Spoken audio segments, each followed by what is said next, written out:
वैष्णो देवी, पहाड़ों के बीच से आती ठंडी हवा, रास्ते भर गूंजता एक ही जयकारा, जय माता दी। भारत के सबसे पवित्र तीर्थों में से एक, जहां हर साल करोड़ों श्रद्धालु एक ही विश्वास लेकर पहुंचते हैं, मां वैष्णो देवी के दरबार में माथा टेकने। कहते हैं जब माता रानी बुलाती हैं तभी भक्त यहां तक पहुंच पाते हैं। आज की इस यात्रा में हम आपको लेकर चलेंगे कटरा से माता वैष्णो देवी भवन तक की पूरी यात्रा पर। कैसे पहुंचना है, कहां रुकना है, क्या देखना है और किन बातों का ध्यान रखना चाहिए। तो चलिए शुरू करते हैं मां वैष्णो देवी की पवित्र यात्रा।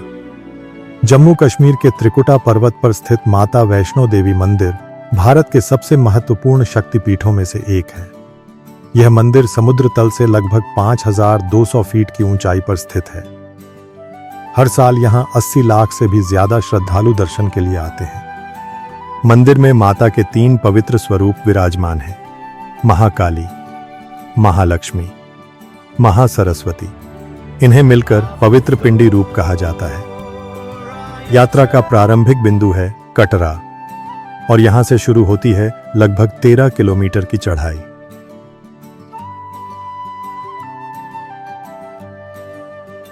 वैष्णो देवी यात्रा शुरू करने के लिए सबसे पहले पहुंचना होता है कटरा। फ्लाइट से सबसे नजदीकी एयरपोर्ट है जम्मू एयरपोर्ट।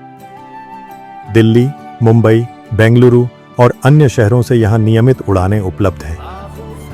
जम्मू एयरपोर्ट से कटरा की दूरी लगभग 50 किलोमीटर है, जिसे टैक्सी से लगभग 1.5 से 2 घंटे में तय किया जा सकता है।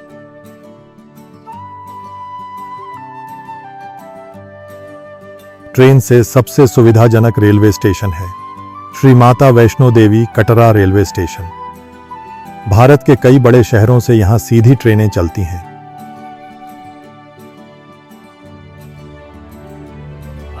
सड़क मार्ग से जम्मू से कटरा तक अच्छी सड़कें हैं और बस तथा टैक्सी सेवाएं आसानी से उपलब्ध हैं।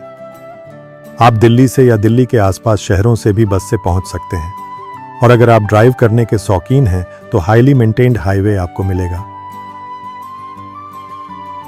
वैष्णो देवी यात्रा शुरू करने से पहले यात्रा पर्ची बनवाना अनिवार्य होता है। यह पर्ची आपको मिलती है कटरा के यात्रा पंजीकरण काउंटर से या ऑनलाइन वेबसाइट के माध्यम से। आजकल यात्रियों को RFID कार्ड भी दिया जाता है। यह कार्ड सुरक्षा और यात्रा ट्रैकिंग के लिए जरूरी होता है।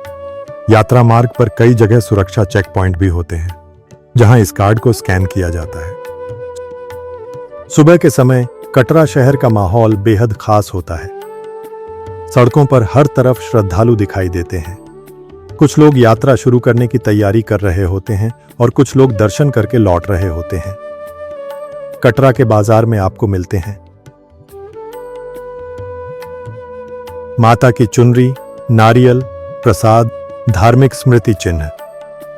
यहां से श्रद्धालु प्रसाद खरीदकर मां के दरबार की ओर निकल पड़ते हैं।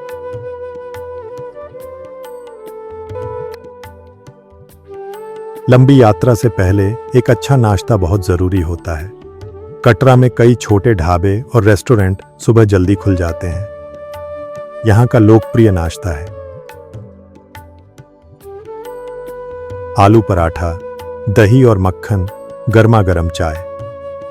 कुछ जगहों पर आपको मिलेंगे छोले भटूरे और पूड़ी सब्जी। यह साधारण लेकिन ऊर्जा से भरपूर नाश्ता यात्रा की शुरुआत के लिए बिल्कुल सही है।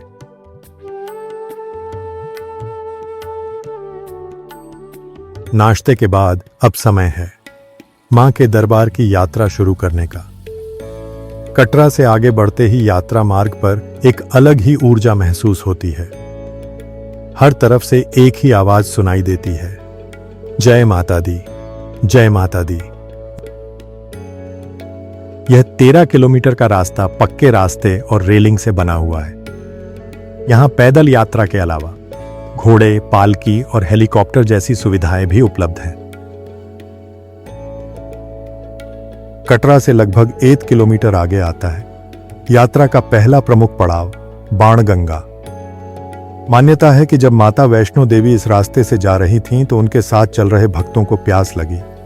तब माता ने अपने बाण से धरती पर प्रहार किया और यहां से जल की धारा निकल पड़ी। इसी कारण इस स्थान को कहा जाता है बाणगंगा।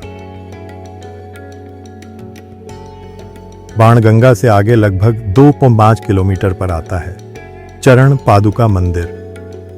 मान्यता है कि यहां माता के पवित्र चरणों के निशान हैं। श्रद्धालु यहां रुककर मां के चरणों में प्रणाम करते हैं और फिर आगे की यात्रा जारी रखते हैं। यात्रा के मध्य में आता है अर्धकुमारी मंदिर। इसे गर्भजून गुफा भी कहा जाता है। मान्यता है कि माता वैष्णो देवी ने यहां 9 महीने तक ध्यान किया था। यह स्थान यात्रा का महत्वपूर्ण पड़ाव है और कई श्रद्धालु यहां विश्राम भी करते हैं। अर्धकुमारी के बाद रास्ते में कई भोजनालय और लंगर मिल जाते हैं। यहां का खाना पूरी तरह सात्विक और शाकाहारी होता है। सबसे लोकप्रिय भोजन है राजमा चावल। जम्मू क्षेत्र का राजमा अपने स्वाद के लिए बहुत प्रसिद्ध है। इसके अलावा यहां मिलता है कढ़ी चावल, दाल और रोटी, छोले चावल।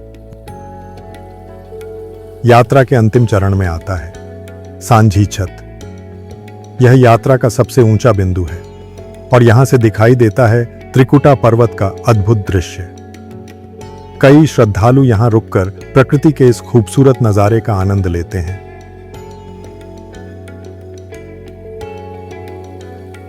लगभग 13 किलोमीटर की यात्रा के बाद हम पहुंचते हैं माता वैष्णो देवी भवन। यहीं स्थित है मां का पवित्र दरबार। मंदिर के अंदर 3 पवित्र पिंडियां विराजमान हैं, महाकाली, महालक्ष्मी, महासरस्वती। दर्शन के समय वातावरण बेहद दिव्य होता है। चारों तरफ गूंजता है एक ही जयकारा, जय माता दी।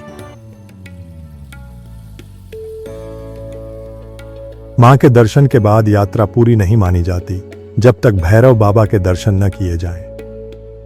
भैरव मंदिर भवन से लगभग 2 किलोमीटर ऊपर स्थित है। आज यहां पहुंचने के लिए रोपवे सुविधा भी उपलब्ध है। दर्शन के बाद श्रद्धालु वापस कटरा की ओर लौटते हैं। थकान जरूर होती है, लेकिन मन में एक अद्भुत शांति होती है, क्योंकि आपने मां के दरबार में जाकर आशीर्वाद प्राप्त किया होता है।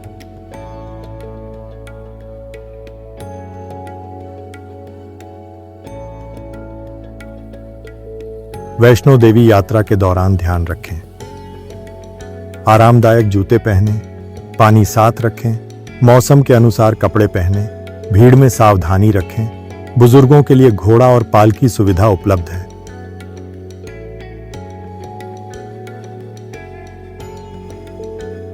वैष्णो देवी मंदिर साल भर खुला रहता है, लेकिन सबसे अच्छा समय माना जाता है मार्च से जून और सितंबर से नवंबर।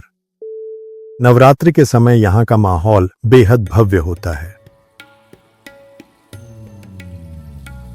अगर आप भी मां वैष्णो देवी के दरबार में जाने की योजना बना रहे हैं तो इस वीडियो को सेव कर लीजिए, ताकि जब भी आप यात्रा प्लान करें यह गाइड आपके काम आए। अगर आपको यह डे ट्रिप गाइड उपयोगी लगी तो वीडियो को लाइक करें, शेयर करें और चैनल को सब्सक्राइब करना न भूलें। ऐसी ही स्मार्ट और सिनेमैटिक ट्रैवल वीडियो के लिए हमारे साथ जुड़े रहें।